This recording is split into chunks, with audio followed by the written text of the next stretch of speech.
You are not limited by your income. You are not limited by your education. You are not even limited by opportunity. You are limited by something far more powerful: your financial identity. And until you understand this, you will keep earning at the same level, spending at the same level, living at the same level, no matter how hard you try to break through. Have you ever noticed something strange? Every time your income rises significantly, something pulls you back. Not dramatically, not catastrophically, but subtly. Unexpected expenses appear. Motivation drops. You make slightly worse decisions. You justify unnecessary upgrades. And eventually, you return to what feels normal. This isn't coincidence, it's identity correction. Your brain carries an internal model of what you believe you deserve financially. That model creates a ceiling. And once you rise above it, discomfort begins. Because unfamiliar wealth feels unstable. And instability feels dangerous. So you unconsciously adjust. You don't sabotage because you're irrational. You sabotage because your identity demands consistency. Your nervous system would rather feel safe at a lower level than unstable at a higher one. And that is where most wealth journeys stall. Your financial identity wasn't created yesterday. It was programmed. Childhood conversations about money, what your parents earned, what they feared, how they spoke about rich people. Money is hard to earn. Rich people are greedy. We're not that kind of family. These phrases don't disappear. They embed. They become silent beliefs. And beliefs shape perception. Perception shapes behavior. Behavior shapes results. You don't build wealth from logic alone. You build wealth from identity. If deep down you believe that people like you don't become wealthy, your actions will align with that belief. You might increase income temporarily, but you will increase expenses to match, or reduce ambition, or avoid risk, or hesitate at critical moments. Because remaining above your identity threshold creates psychological tension, and tension demands resolution. Most people resolve it by shrinking back down. Psychologists call this a set point. Just like body weight, you have a financial set point, a level that feels normal, safe, expected. When you dip below it, you feel stress, you push, you hustle, you work harder.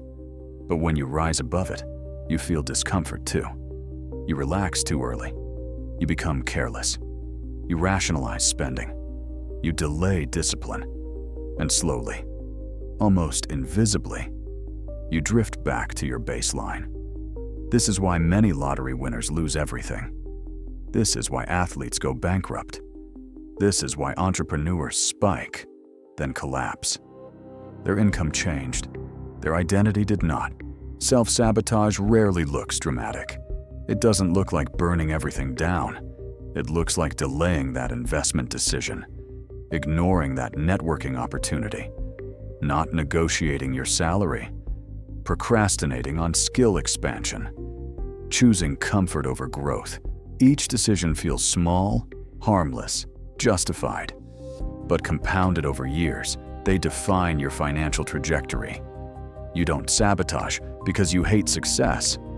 You sabotage because success beyond your identity feels unstable, and humans prioritize stability over potential. Every time. Now here's the uncomfortable truth. If a certain level of wealth feels unrealistic to you, your nervous system will fight it. If a certain lifestyle feels not for people like me, you will unconsciously avoid the path toward it. If a certain number in your bank account feels excessive, you will find a way to reduce it. Your ceiling is emotional, not mathematical. So how do you break it? You don't start with tactics. You start with exposure. Exposure shifts reference points. Reference points reshape belief. Belief reshapes identity. And identity reshapes behavior. If you surround yourself with people operating at a higher financial level, Your definition of normal expands. If you consume ideas from environments where wealth is structured, intentional, and disciplined, your nervous system recalibrates. If you build small wins slightly above your current identity, your internal ceiling begins to rise.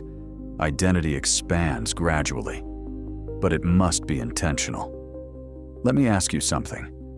What number feels unrealistic to you right now? What income level feels like too much?